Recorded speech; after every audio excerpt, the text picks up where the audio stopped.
It's a triple shot Reapers Underground week, and we are on the third shot right now. Thank you all, demons, for tuning in this evening on this last show of the week for me. And it's going to be a really cool, fun, little bit educational, but a whole lot of fucking fun at the same time. I mean, let's face it, it was 97 motherfucking degrees out today. It's going to be 104 in the next couple days. So obviously Satan is our co-pilot. But tonight I got for you an awesome dude. We worked together on Attack of the Corn Zombies, and he's done a lot of great film projects in indie horror. Paul Nada, he's also a contributor to Indiegogo campaigns as well. So before we get into all that, we're going to check out real quick the trailer for our upcoming film, which should be releasing not too long from now, Attack of the Corn Zombies. Check it out. This goes out to all the groovy people at the Nest Corn Festival who are just chilling out and enjoying some of the best corn in the Midwest. DJ Smoke and Dan will be heading your way right after the show. You kids didn't go to the festival, so you missed out on Bob's special ingredient that he added to the corn this year. What are you staring at, you freak? Why do you even come to these parties if you're gonna act like a bitch? Who else is to blame, Mom? I've seen the way you treat Dad. If I was him, I'd be gone just as much. Don't you talk to me that way! Bob was hoping that new fertilizer would help us get the corn on the market faster. We went over to see if we could help him, and he lunged at me. He started biting me. So it seems like people are coming back from the dead, murdering others, and also going missing, apparently. So that's cool. Yeah, do the dead people look like that? It's the festival. Almost everyone in town went, and they're all infected, and the ones who didn't go are about to be.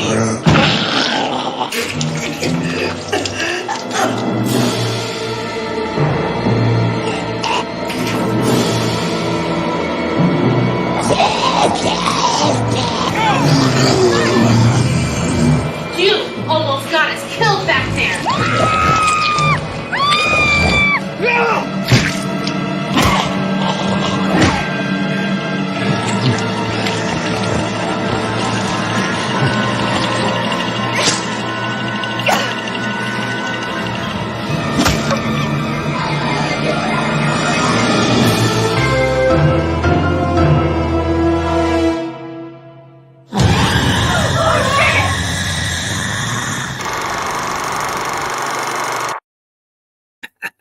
That's right, people. If you are into the wonderful wide world of zombies, you'll definitely love seeing the big bad Devil Daddy himself and Paul Nada as zombies who get to feast upon some of these unsavory survivors who think they're going to make it, and then they don't. So we'll keep you up to date on when that's going to come out. Now, of course, I do have to plug one thing real quick. It is finally out. My cover edition of Morgrot magazine is finally here. You can go to morgrot.com to pre-order your copy of this stellar fucking magazine. Not just because I'm in it, but because you get to check out all these awesome bands in there, as well as a whole lot more. You'll get the special edition Reaper card for a card game called Killers. which is going to be so fucking badass. You get to collect a new card with every issue, as well as the sampler playlist, Morgrot playlist CD. All right, now that I've plugged myself to death, here we go. How you doing tonight, John? Paul, doing good. Oh, God damn it. It's because I just saw a comment pop up. It's been such a long fucking day. Yep. John, Kyler, everybody out in Black Flame Land, thank you for joining. Paul, how you doing, brother? Doing good. Yeah, talking to them. Sorry. Doing well. So, not too hot here. Not as hot as you, but yeah, next week it's gonna be frying. oh, man. It's like this shit just keeps rolling uphill. We had a couple of good days where it was like low 70s, kind of had this nice wind going. You didn't have that hot, muggy shit going on. Yep, And yep. then suddenly, now we're getting our asses kicked one more good time. Yep. They had to show us some sign of August. Right. Oh, it's definitely August, all right. And I'm really hoping September just goes drastically cold, and then I'll be happy. Yeah, 'cause I work in a real hot factory, so I can't wait myself. I feel that. So, as a matter of fact, Paul has been out there in the comment section on a lot of these shows in the past, and we got to talking, and I thought it would be great because Paul is an actor and someone who takes part in the indie horror industry from kind of a different, kind of background. Because as you probably know, and it might be a surprise, maybe not a surprise, but not every actor in indie horror went to, acting school or director school. Most of us are just fucking hardcore horror fans. Some of us are just a little more animated than others. So what kind of got you into wanting to try to figure out how you could get into the industry? I mean, honestly, I went on Craigslist for my first gig. Wow. And from And you there, didn't get killed. How about that? What's that? I said, and you didn't get killed. How about that? Yeah. But then, I met other people who were doing the same thing, and they told me where to find work and how to do it. And it's not that hard. I think it's really easy right now, especially with what's going on with all the union actors and writers, and the indie film industry is really taking off. So there's I would say even more now than it ever has. Because, I mean, indie horror has been around since, probably the 70s. Yeah. And definitely on into the 80s. But there was still, it was cheaper to make a film back then. So, indie horror today in 2023, you still got to raise some serious fucking cash. You can't do it on a beer budget anymore. Wow. Especially with the gore, that's the most expensive part is the effects. But that's the effects, fun part. Yeah, and they are. And I absolutely fucking love them. I can't remember. Were you part of the one scene where we're all killing the one guy in the corn zombies? Did you happen to be in that one? My scene is in the upstairs of that building. Yeah. Okay, so you got up close and personal with some of the hamburger. Yeah. Holy shit balls. Let me tell you, folks, practical effects is where it's at. Yes. I'll always say that. I will always take that over any CGI. So and they have great location as well. Fuck yeah, absolutely. You learn something old, new. Old town with the creepy building and everything. Lots of basements in the places. It was really cool. Most definitely, shooting on locations are so much fucking better, more realistic than trying to build these fucking sets. Yeah. Oh man, that's funny. So Kyler says, corn and hamburger, making me hungry. We're not trying to, brother. Trust me. Once you watch the film, you'll probably never want to eat that shit again. So you got your first gig through Craigslist. So what was the project? It was called Through the Corridor, which should be out. I believe it's on IMDb. And it's about a kid and his friends are partying in a cave. And he continues through the cave, but when he comes out, he's in an alternate version of where he was before. And that's why we tell you folks, don't go partying in a cave. That's right. Oh, okay. So what did you play there?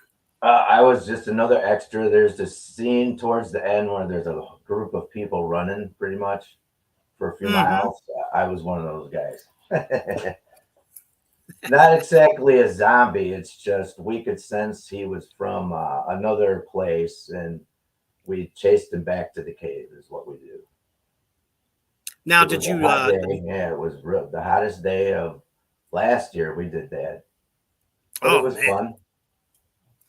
Okay, so you just kind of like recently gotten into this stuff. Yep. Right. Yeah, I just started literally last April.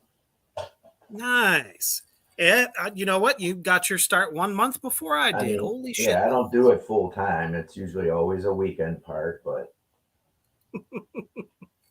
maybe one day we can always dream. And that's all. Nothing wrong with that. And these projects get turned out really fast. Yes. No more waiting a year or two for a project to come out. Yeah. Sometimes it's 3 months. Sometimes it's weeks. Depends on how long it is, but still. For sure. Because, I mean, obviously the filmmakers themselves, they want it to look the best as possible. Yeah. And, you know, they don't want to half-ass it and put it out there because they're not going to lie to you out there in Black Flame Land. There are some filmmakers that don't really give a shit about how it looks and they just want to get it out. You know, but honestly, if that was your budget and you couldn't really afford to make it look, you know, any better or whatever, then you worked with what you had and you're still proud of it. But some people, it's like, what were you thinking? Lot of working for free, but you know, it does pay off in experience. So it's worth the trade. Oh, exactly. So by your next investing in projects either. Right. So by your next project, did you feel a little bit more comfortable going into the second film? Yes.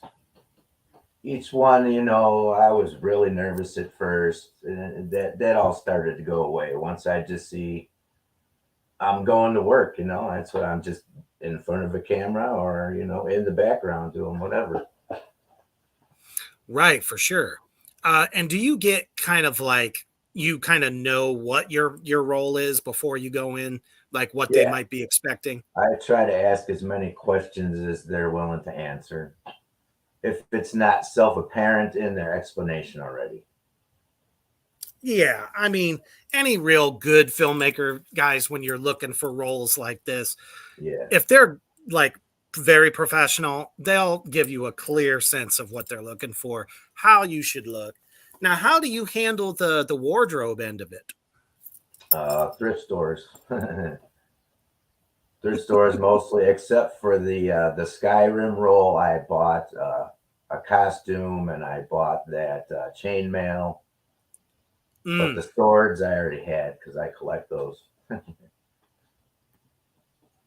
And that, of course, is the one that they're referring to. It's a tribute short film, and I believe you said it's on YouTube. Yep, it was re-released with more visual effects added into it, more sounds and stuff. Nice. Now, who put that together?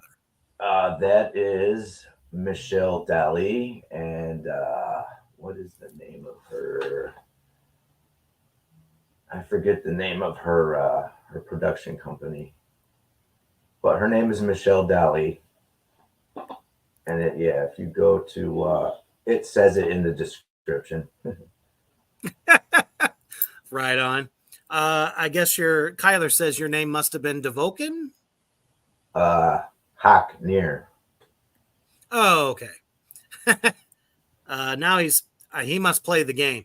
He says, Fuss Row Da? Yeah, that's a dragon shout. Oh, okay.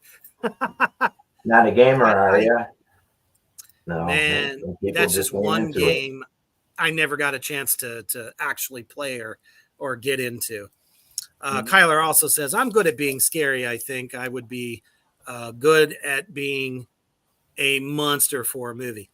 So, shit. He says I played like 9,000 hours on that game. Holy shit balls. Yeah, I wish I had that kind of time to throw into it. Just emulate what you see. That's all there is to it. If you spent a lifetime of watching horror movies, you should be able to act horribly. Yeah, and I mean, especially if it's genre specific, like zombie, or they need some demons, or they need extra vampires. For the most part, if you've watched a lot of those films, it's not that hard to pick it up. It's just a matter of would you say like how fierce or evil that the director says they want it? Yeah. You got to know a little bit of the feel for it, I would say. Yeah, for sure.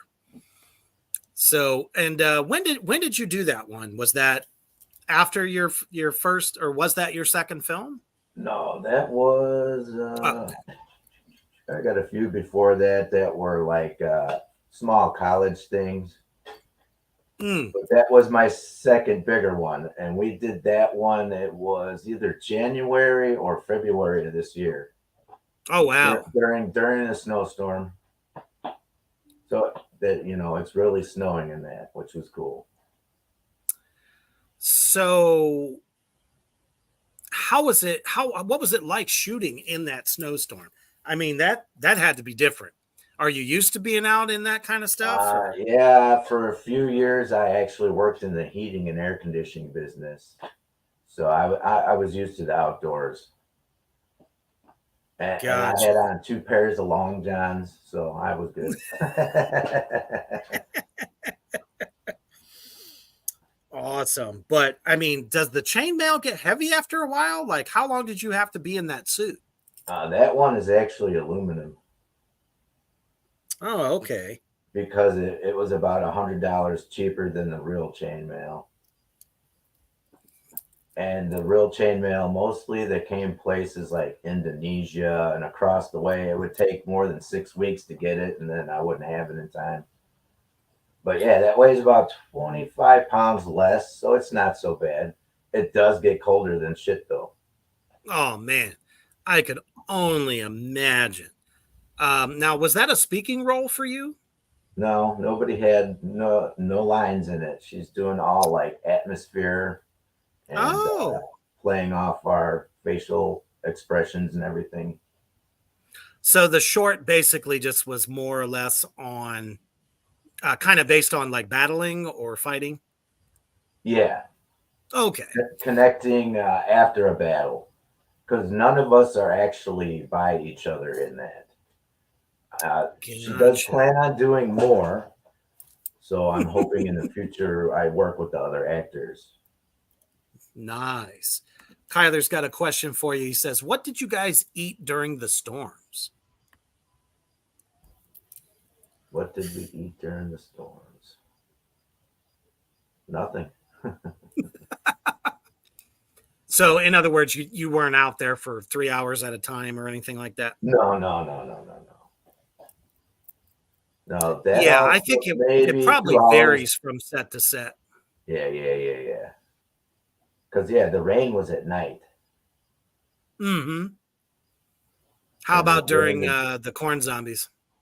During that, it was just at night when it rained. The next day it would be, partly cloudy and decent out. Human, of course. That's Illinois for you. Absolutely. Nice. So, Kyler, when it comes to indie film, it just depends on how big the production is, whether you're going to have long days, because there is a lot of long days, especially if it's like a week or a 2-week shoot.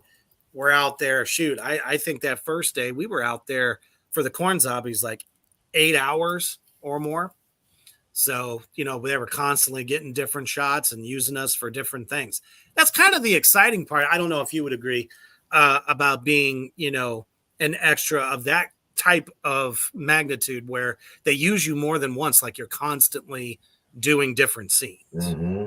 That's what I like, trying to find some people that'll let me continue to come back time and time again. And what all, besides obviously Acro Stars, what other film companies have you worked for? Because you definitely got a nice body of work going. I did a few things for Chivis as well. That's Derek Brosh and his wife. And what we did, Greg, John, and me. We did that a few weeks back. I played a bartender in that part. And then what else? We did I Wish I Knew. I got to dress up for a wedding scene in that one. That was real fun. Armani suit. Now, did they obviously provide that? Or in my life. So they provided the outfit? Nice.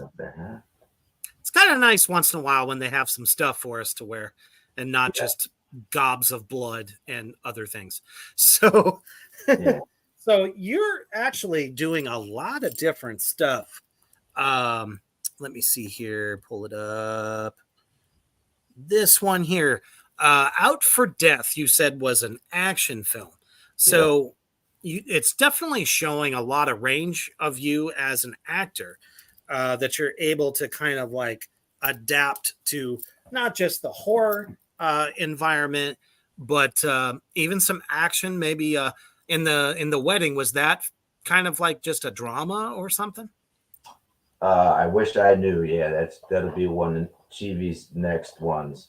I believe it's a story about the two who get wed, and then they're going to be just showing what happens around that wedding. I think maybe something bad happens. Who knows?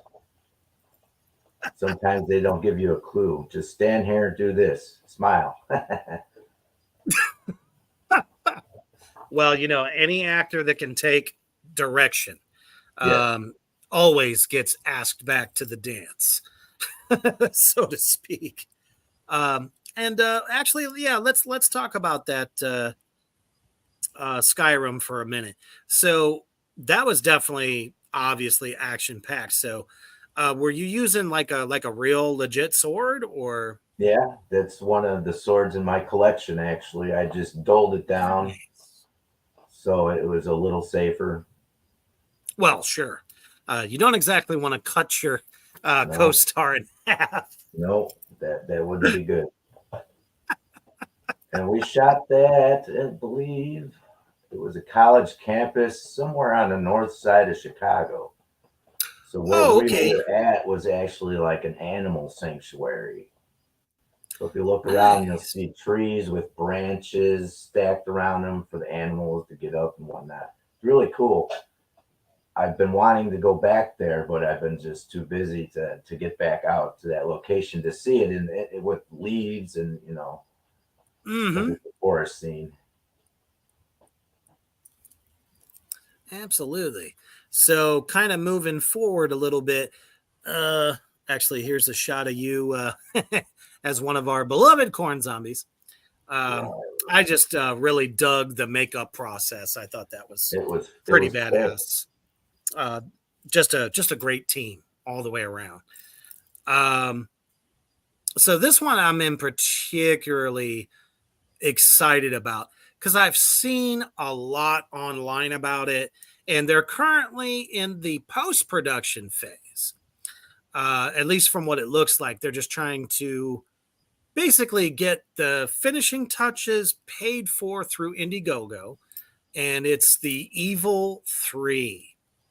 Yep, that was another fun one. Huge cast, huge crew. It was a real fun day doing that. The shoot, when was it? It was late August last year. Nice. Got to see some really cool special effects, you know, kind of made right in front of me, and then executed. It was real fun. Hell yeah. The blood was flying. So how did you come across that one? I started watching short films on YouTube, and I was looking at, to see some of the directors and their background, and it turned out one of them lived sort of near me, because he was supposed to be doing a movie about Cuba Road, which is a supposed haunted road here in Illinois. So that sparked my interest, and I've been kind of bothering him ever since. Became friends with him on Facebook, and he was looking for extras as well. So I ended up getting in as a guard somewhere in the beginning of the movie. Oh, nice. So, now, do you get killed in this? No. So you actually survive the Evil 3. I think definitely I'm going to be part of it before they're released out into the world to do the nasty. It's like that just begs the question: who in the fuck, if you caught them, would actually release them back into the population? Can you give us some background on this script? Not just really. Storyline wise. I really have no clue as to the whole script. I was never really shown that. Just the general storyline. Okay. Leatherface, Michael Myers, Jason Voorhees have all been incarcerated for an amount of time, and because of budget cuts, they're going to have them all sent to one place. And in transit, there's a bus crash, and all hell breaks loose. That's synopsis of the movie, to say the least. Yes. And from all the trailers, it looks so good. I can't wait to see it. Leatherface, Michael, and to think, he was smart enough to bring all these people together in one movie for us. Yeah, just the whole idea of the three most iconic killers come together. It's kind of like, how are they going to work together? You know what I mean? It's like they're this serial killer slasher crew. Their only premise in life is to kill. Yep. So at least it's not like Freddy versus Jason. Yeah, although that was kind of I don't know. The storyline wasn't too bad. It's a little far-fetched, I guess. As a matter of fact, we're going to let's check this trailer out. I think not too many people probably know about it. So put it up there. Hell yeah. Let's enlighten them. Now, that's the other nice thing about fans. Anything goes. Smith's Grove.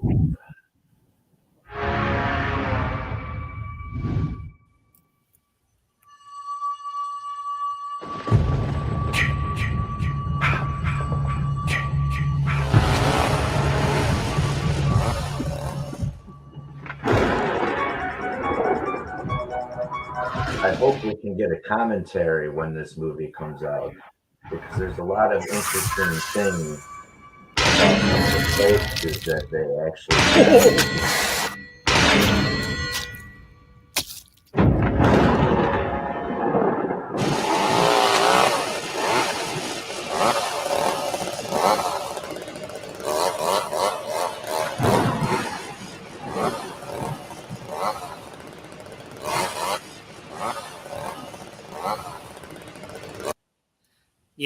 it makes me wonder, does anyone get out alive? Is it even possible? John, it is not a fake trailer. As a matter of fact, Paul is in the film as a security guard. So believe it or not, this is legit. If you go to Indiegogo and just type in The Evil 3, the campaign is there. And they just released another teaser trailer, I believe, about 3 months ago. Yeah. So CJ's hard at work. He's trying to get it out as quick as he can, but he's smart and he ain't rushing it. No, and something like that is so fan specific. If he was to rush it, it would definitely not be cool. People would be like, this is shit. This is complete trash. Because, we got, oh my goodness. His name is fucking escaping me. But he did the Friday the 13th fan film series, Bloodline. Shit. I am so bad with this tonight. Because usually this shit just rolls right off my talking about. I just don't remember his name right off the top of my head. It's like he's not on my friend list. Jason Brooks. He did a 2-part series fan film, Friday the 13th, and they were fucking fantastic. So fantastic that they had people from the original Friday the 13th movies coming to act in the film. Now that was expensive. Yeah. CJ Graham does not, he doesn't come cheap. Not to mention he's one of the best Jasons there ever was. But I'm sure if they would have grabbed Kane Hodder for it, it probably would have cost them a lot more money. But the fact that you can say you were a part of this, man, this shit could really take off. And it was all luck on my part, that's for sure. That something like this even came along. It's like, all right. Then I heard they're looking for extras. I'm like, oh geez, good luck with that one. And then suddenly I was there. It was dream come true. Now, where was that shot at? Parts were shot in Indiana and then a few other places in Chicagoland. Oh, okay. Now, you live in Illinois. Is there truly a Haddonfield? No. I always wondered that. It's not a real place. Just like Lanford, where the Connors were from. That's not a real place.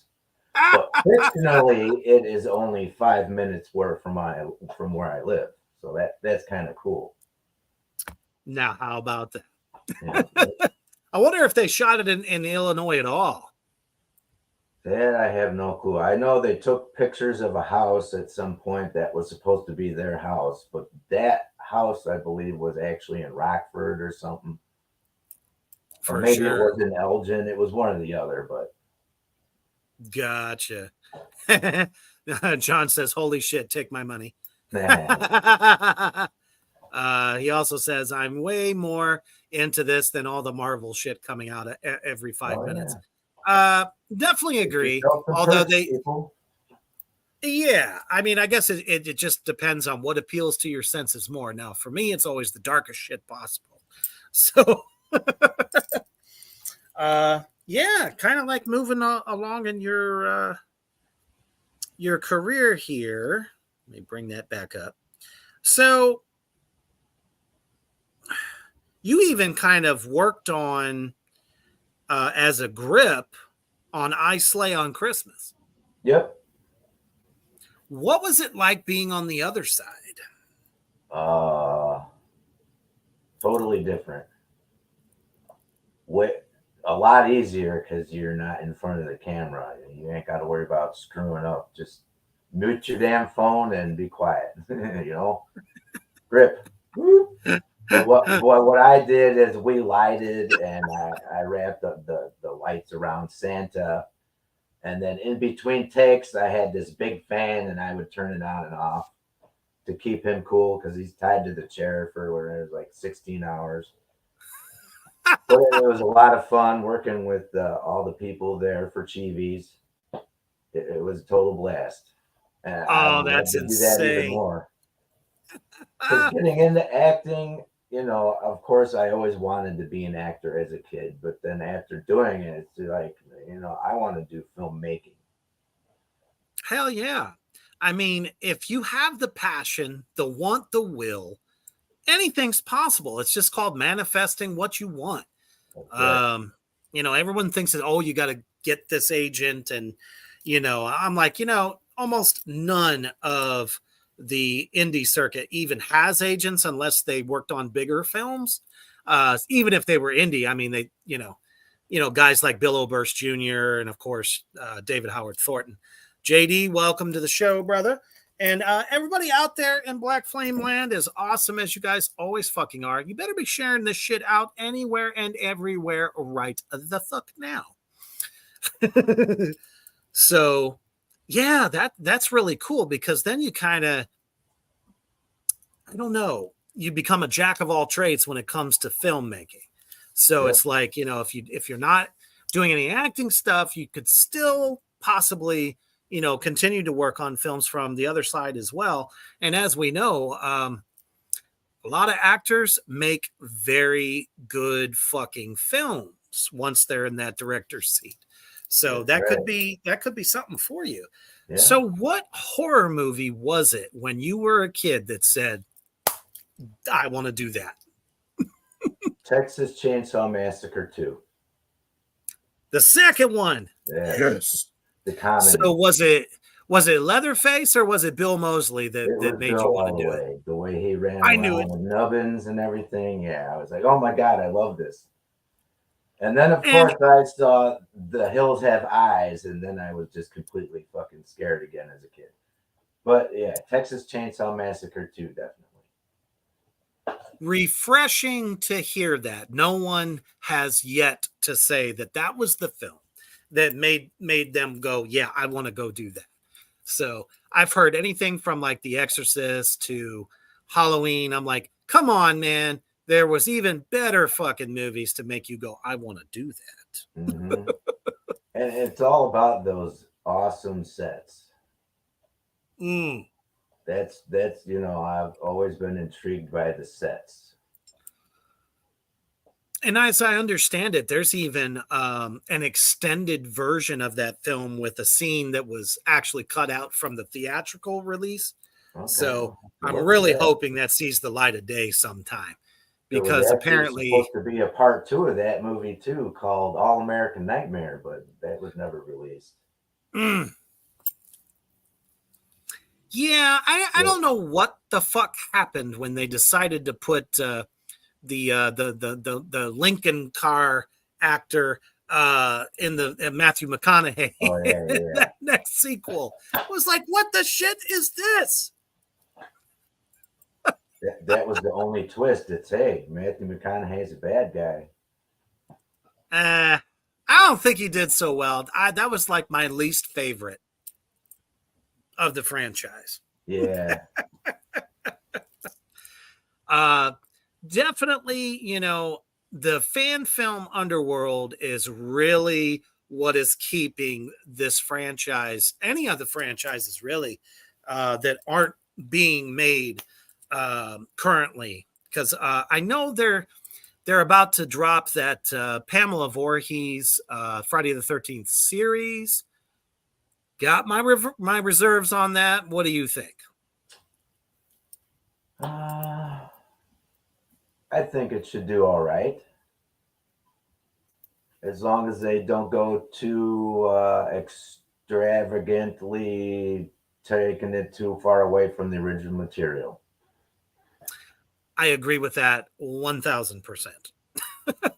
Because, I mean, I honestly, Chucky, the series, has so far been the only one that has done well because, I mean, they still got Brad Dourif to do his voice. Yeah, so you got that original voice. I mean, that's what was so powerful, not just Chucky the doll, but his voice too. So hopefully this Friday the 13th series will be good. Let's see. So let me see what else I got pulled up here. Okay. So you said you have about 8 total out there. So tell us about some of the other ones that you've done. My first movie was called Hear My Plea. It was a drama. It was by Da Vinci Street Productions. They're a production company out of Chicago. It was I was a handcuffed man being dragged out of court in that one. Did you get to struggle and Yeah, yell yeah. obscenities? We did like 12 takes of me fighting them. I wouldn't swear because we were in an actual court for that. Oh, So I just couldn't do it. You know, I do have some respect for some things in life. And they were kind of mad about that, so that's probably why I only got like a third of a second in the movie. oh man! I mean, I was fighting them. Yeah, I was flinging them at one point. It was fun. I ended up bruising my wrists for about 2 weeks. Now, But were they that using the was my real first deal, one. or were they, some fabricated handcuffs? No, they were toy ones, but they were pretty strong. If I really wanted to break them, I could have. I was So trying probably not- S&M style. Yeah. Pink polka dots. Nice. And then let's see, I did Through the Corridor. Then I did my first action movie, which was Dealing Death. Yeah, you play a machine gun hitman. Machine Gun Man, yeah. So how did you get yourself mentally prepared for that role? I watched a few Steven Seagal movies, and that was really it. The henchman, not Steven Seagal, right? Yes. I said, okay, I gotta look good like these guys getting my ass kicked. So were you like a mob guy or? More like a mercenary for hire. Oh, okay. So a little more tactical. Yeah. What was the weapon they had you use? It was like a knockoff AR-14. Oh, okay. It was plastic, trigger didn't move or nothing. It just looks real. Nothing wrong with that. And they add all the gunfire and post effects. Oh, of course. Definitely better than, I don't know if you've ever shot what is known as blanks. Yeah, I've got a few blank guns now just to practice with because that's what they're moving towards. So I'm trying to get sort of ahead of them with stuff. Oh, that'll definitely make you viable for because they're still doing shit tons of crime dramas. In the indie world specifically, Yep. mob stuff's like coming up all the time, which I'm hoping to do at some point because I have an absolute love for that genre of film. What would you say is like your favorite mob movie of all time? Favorite.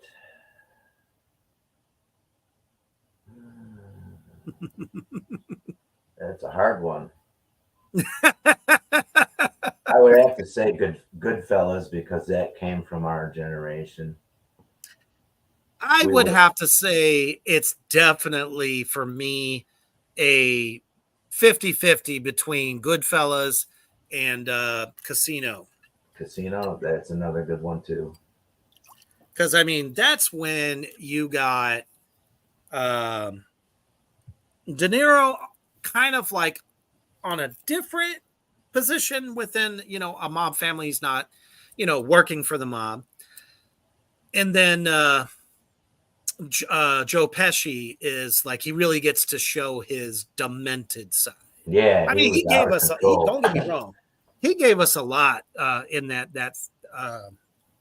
Goodfellas film, but boy, he was just a bastard in that one. He definitely helped make it. Hell yeah.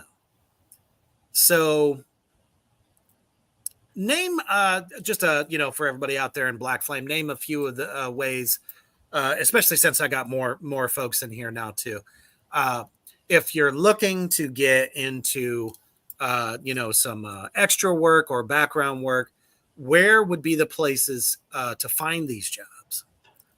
Sometimes people will go to Facebook. Otherwise, sometimes they could be on Craigslist as well. But the one website I used to get a lot of work through was Backstage.com. And there are a few others, you know, they usually end up being, you got to pay a little money every month or a yearly fee.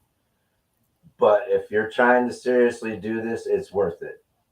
You save a profile with the picture, you fill in all your skills and any of your acting reels, plug in all your information and go for there.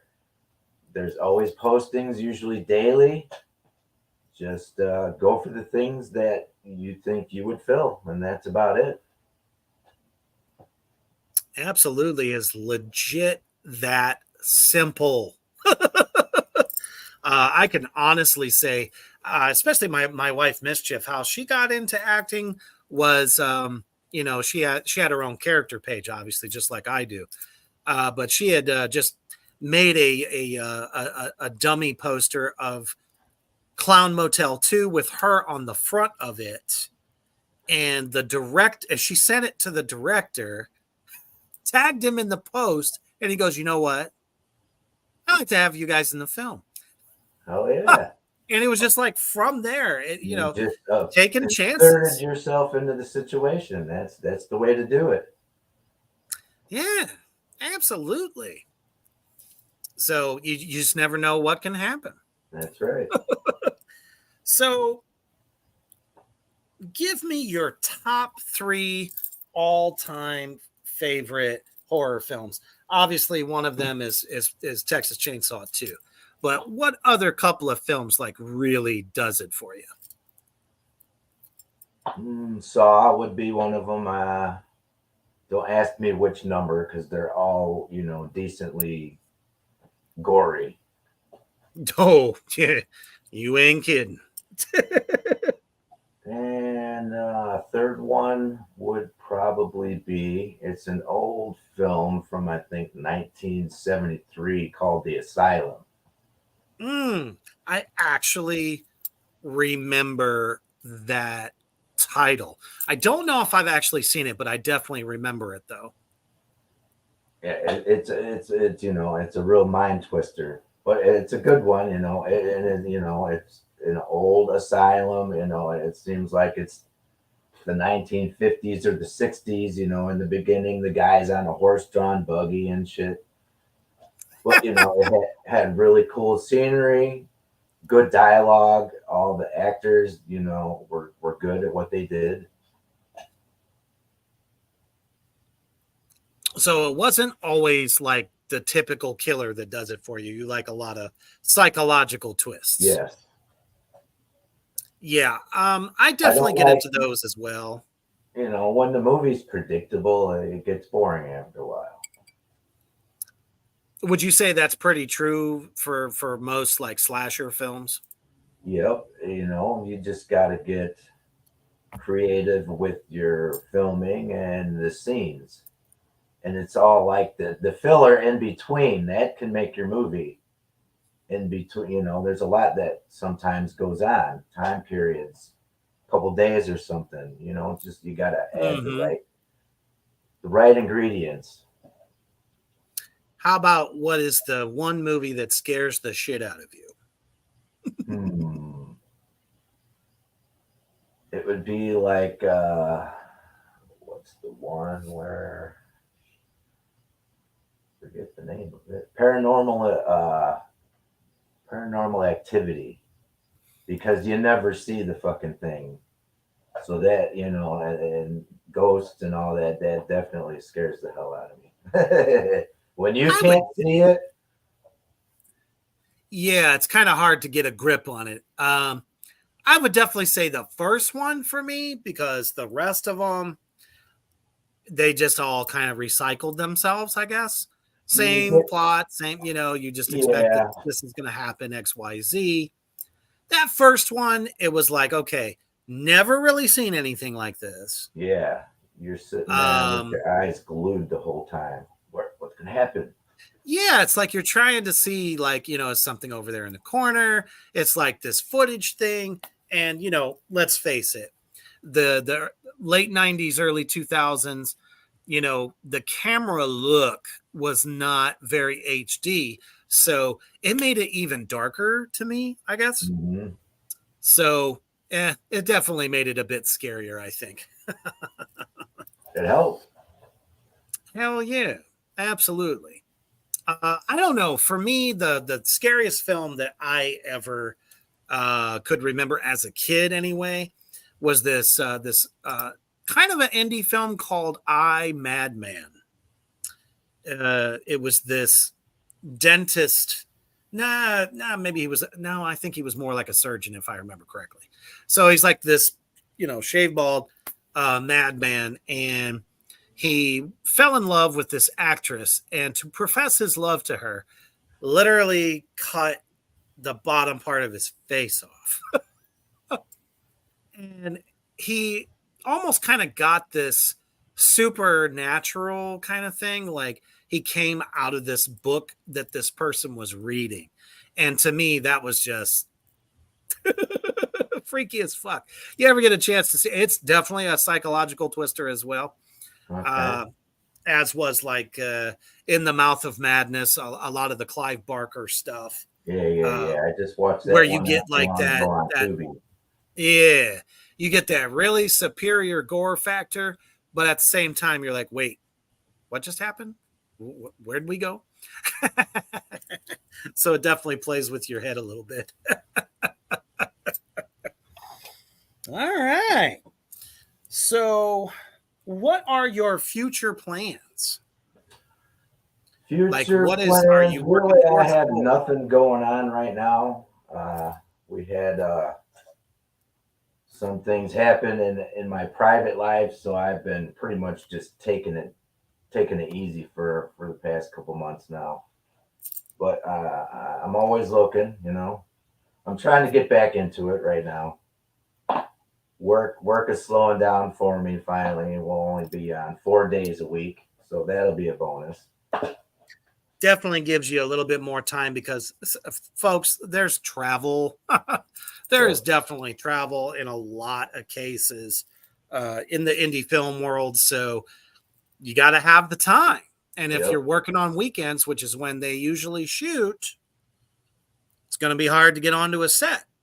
So definitely something you got to prepare for. But, I think once you get out there and get back into the swing of it again, that, we'll definitely see some more new projects come for you, because they've been coming like fucking hotcakes for you. Yep. I'm very lucky to have done just the small amount of things I have, but it's been a total blast. Everybody I've worked with has been great. Never had any horror story like you hear about in these Hollywood sets. Everybody is, cool as hell. That's what keeps me wanting to keep going. It's like, all right, these people like me. I love them. They deal with me being a little kooky now and then. Hey, it's all good. Honestly, I think that the people that bitch the most about, the little nightmare stories you hear about doing indie films are the ones that aren't getting a whole lot of jobs. Maybe they were part of the problem. It could be. Just trying to start drama. That's one thing I don't like. And it's pretty ridiculous too.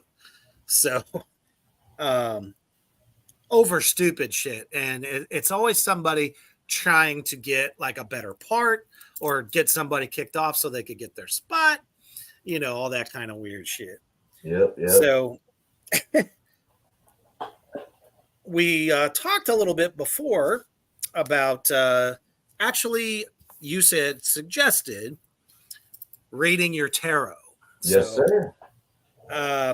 We're actually going to take the final thoughts here in order to do that reading, which many of you out there in Black Flame Land probably knew a show that we used to do on Three Witches Entertainment called Charitable Tuesday, which was we myself, my Dark Queen Mischief, would read tarot for those that showed up in the comment section and wanted their cards read.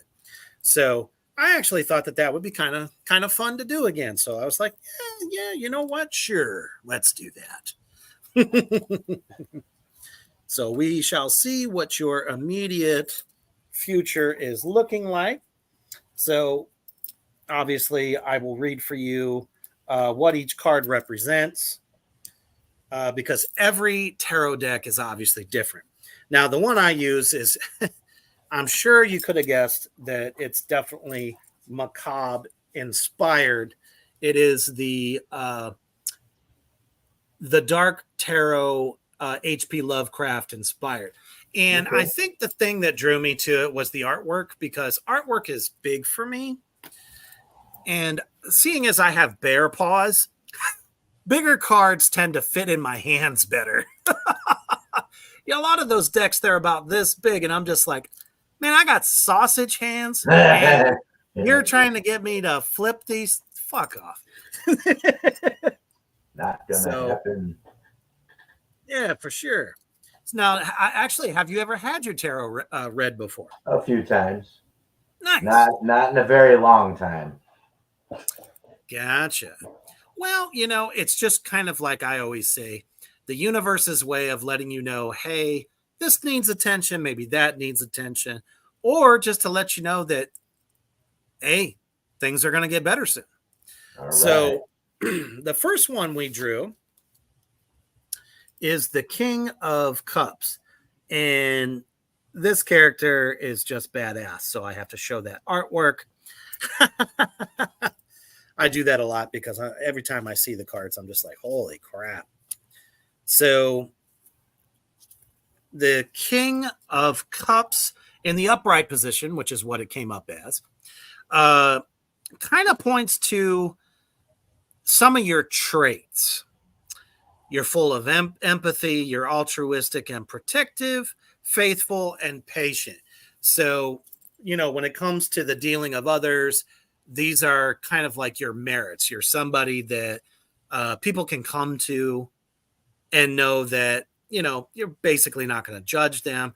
And, for the people in your immediate circle, they definitely know that you're very honest and you're not taking advantage of them.